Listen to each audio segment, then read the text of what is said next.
Hello everyone, welcome my channel. Picture দেখে তোমরা বুঝতেই পারছো আজকে একটা দারুণ ইনফরমেটিভ ভিডিও নিয়ে এসেছি। আর এই ভিডিওটা অনেক অনেক ইনফরমেটিভ। প্রায় প্রত্যেকটা ছেলেরই এই প্রবলেমটা হয়ে থাকে। তো চলো শুরু করা যাক।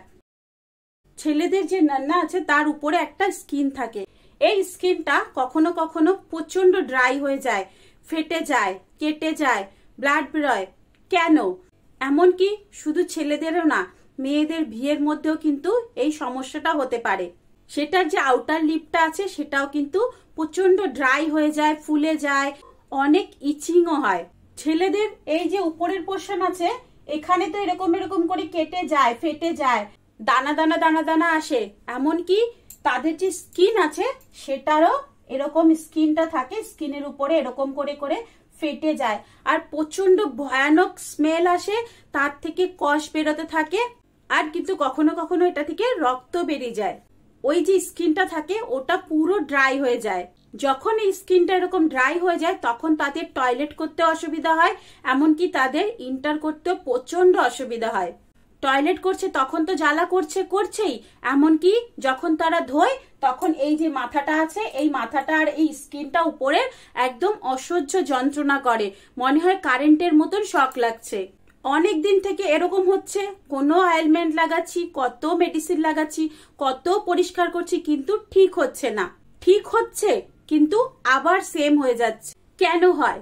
যখন ঠিক হচ্ছে তারা ইন্টার করছে, ভেতরে যখন ঢোকাচ্ছে তখন 2-3 বার ঝটকা দেওয়ার পরেই তাদের ভেতরে ফেটে যাচ্ছে, অসহ্য যন্ত্রণা করছে, সাথে সাথে বাইরে বের করে দেখছে এখানে কেটে গেছে, ব্লাড বেরোচ্ছে, আর তারা ইন্টার করতে পারছে না, অসহ্য যন্ত্রণা হচ্ছে। ফলে এরকম করে দিনের পর দিন হয়েই যাচ্ছে। কিন্তু এটা কেন হচ্ছে, কিসের জন্য হচ্ছে? এটা কি কোনো ইনফেকশন, না আমাদের শরীরের কোনো প্রবলেম?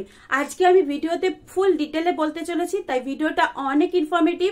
কেউ ভিডিওটাকে স্কিপ করবে না, ভিডিওটাকে পুরো দেখবে। তো হ্যালো এভরিওয়ান, আমি সুধা সরকার, আমার চ্যানেলে সবাইকে ওয়েলকাম। আমার চ্যানেলে এরকম ইনফরমেশন ভিডিও অনেক আসে পুরোপুরিভাবে ইউটিউবের গাইডলাইন মেনে। তাই আমার চ্যানেল যদি কেউ নতুন থেকে থাকো চ্যানেলটাকে সাবস্ক্রাইব করে দেবে আর ভিডিওটা কিন্তু পুরো দেখবে। ভিডিওটা অনেক ইনফরমেটিভ। এর সাথে সাথে বেল আইকনটা দাবাতে কিন্তু কেউ ভুলবে না। বেল আইকনটা দাবিয়ে রাখলে আমার এরকম ইনফরমেশন ভিডিও আসলে তোমাদের কাছে আগে পৌঁছাবে। ছেলে বা মেয়ে হোক, তাদের যে এই যে স্কিনটা ড্রাই হয়ে যাচ্ছে এটার পিছনে কিন্তু অনেক রিজন থাকতে পারে। কি কি রিজন থাকতে পারে?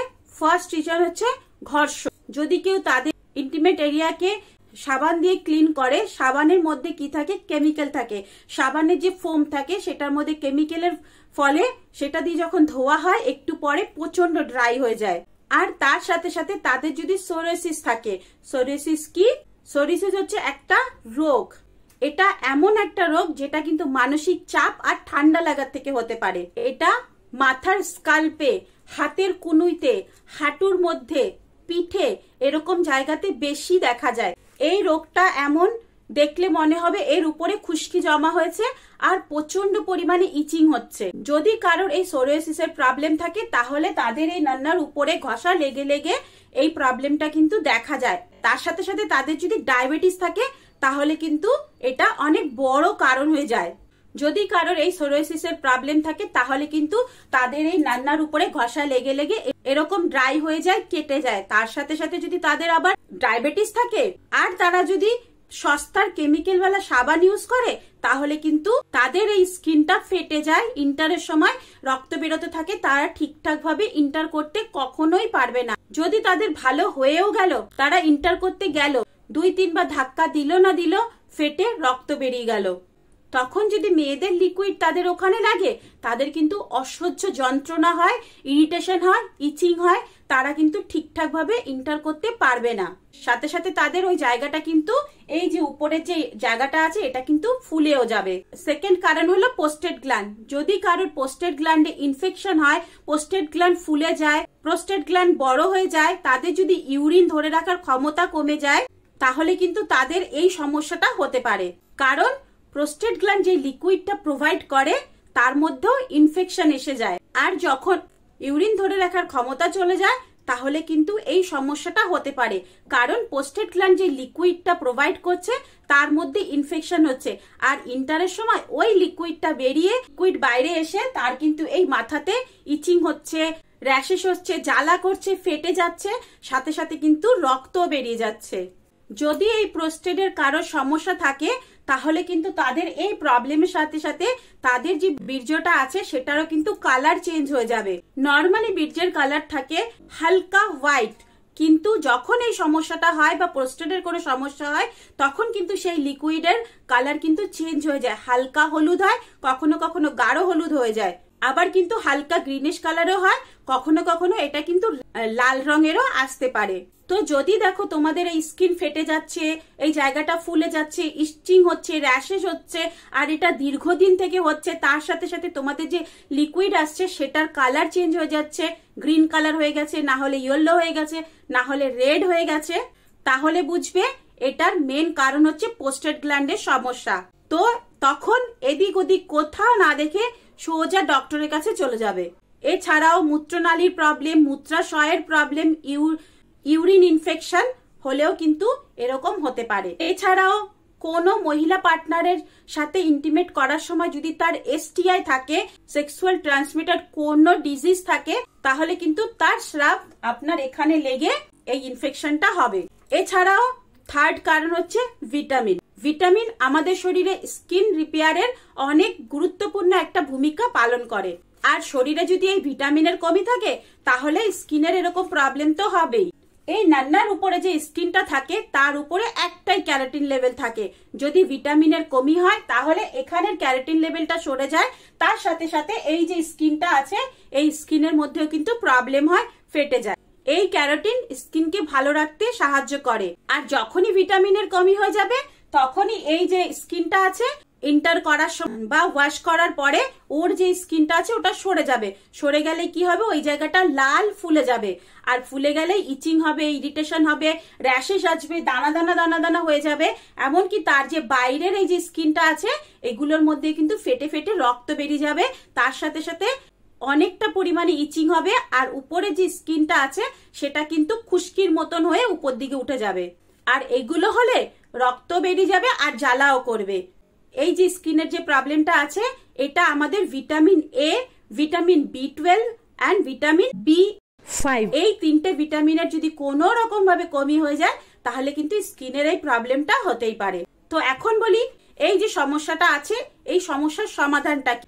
এক হচ্ছে সস্তার সাবান ইউজ করবেন না, এমনকি কোনো চালু ডিটারজেন্ট দিয়ে নিজের আন্ডারওয়্যার ধোবেন না, আর ধোয়ার পরে সেটাকে ভালোভাবে জল দিয়ে ধোবেন যাতে ওই আন্ডারওয়্যারে কোনো রকম ভাবে ডিটারজেন্ট লেগে না থাকে।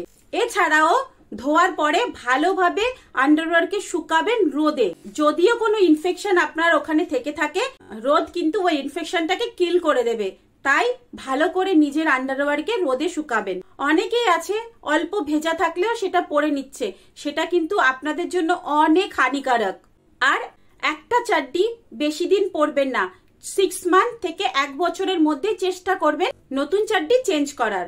প্রোস্টেট গ্ল্যান্ডের সমস্যা হলে, ইউরিনের কোনো ইনফেকশন হলে ডক্টর দেখাবেন, আর যখন ইন্টার করবেন অবশ্যই কন্ডম ইউজ করবেন। তার সাথে সাথে ভিটামিন এ, ভিটামিন বি12, ভিটামিন বি5 এইগুলো ফুড আপনি রেগুলার খাবারের সাথে ইনক্লুড করবেন। ভিটামিন এ থাকে কিসে? গাজর, পালক, সুইট পটেটো, লেটুস, ক্যাপসিকাম, বাতাবি লেবু, পেঁপে আর ব্রোকলি, এইগুলোর মধ্যে ভিটামিন এ প্রচুর পরিমাণে থাকে। আর ভিটামিন বি12 যেটা হচ্ছে fish, chicken, any types of dry fruits, dry nuts, egg, milk and cheese, এর মধ্যে কিন্তু ভিটামিন বি12 থাকে। এছাড়াও ভিটামিন বি5 যেটার আর একটা নাম হচ্ছে প্যান্টোথেনিক অ্যাসিড, মাছ, হাঁস বা মুরগির মাংস, মাটন, গোটা সেদ্ধ, এনি টাইপ অফ স্প্রাউট, এছাড়াও থাকে দুধ, দই, পনির, এইসব আপনার ডেইলি ফুডের মধ্যে ইনক্লুড করবেন। এত কিছু বলার পরে তবুও বলছি আপনার যদি এরকম কোনো প্রবলেম থাকে কিছুও করার আগে আপনি ডক্টর দেখিয়ে নেবেন, ব্লাড টেস্ট করিয়ে নেবেন, ইউরিনকে টেস্ট করিয়ে নেবেন, তারপরে আপনি কিন্তু কিছু করবেন। যদি আপনার কোনো প্রবলেম না থাকে, শুধুমাত্র ড্রাইনেসের প্রবলেম থাকে, তাহলে আপনি এই যে ফুডগুলো বললাম ভিটামিন এ, ভিটামিন বি12, ভিটামিন B5 এই খাবারগুলো খাবেন, তার সাথে সাথে এই জায়গাটাকে একটু অয়েল ম্যাসাজ করবেন। রেগুলার অয়েল ম্যাসাজ করতে করতে কিন্তু এই প্রবলেম ঠিক হয়ে যাবে। যদি আপনার কোনো ইন্টারনাল প্রবলেম না থাকে, তবুও আপনার যদি এই প্রবলেমটা দীর্ঘদিন থেকে যায়, তাহলে কিন্তু আপনি অবশ্যই ডক্টরের সাথে কনসাল্ট করে নেবেন। তো বন্ধুরা, আশা করি আজকের ইনফরমেশনটা আপনাদের ভালো লেগেছে। যদি ভালো লেগে থাকে একটু লাইক করে দেবেন। এরকম ইনফরমেশনের জন্য আমার চ্যানেলটাকে সাবস্ক্রাইব করে বেল আইকনটাকে দাবিয়ে দেবেন। তো চলুন, আবার দেখা হবে নেক্সট একটা এরকম দারুণ ইনফরমেশন ভিডিও নিয়ে। ততক্ষণের জন্য টাটা, বাই বাই। সবাই সুস্থ থাকবেন, ভালো থাকবেন, অনেক অনেক হ্যাপি থাকবেন। বাই।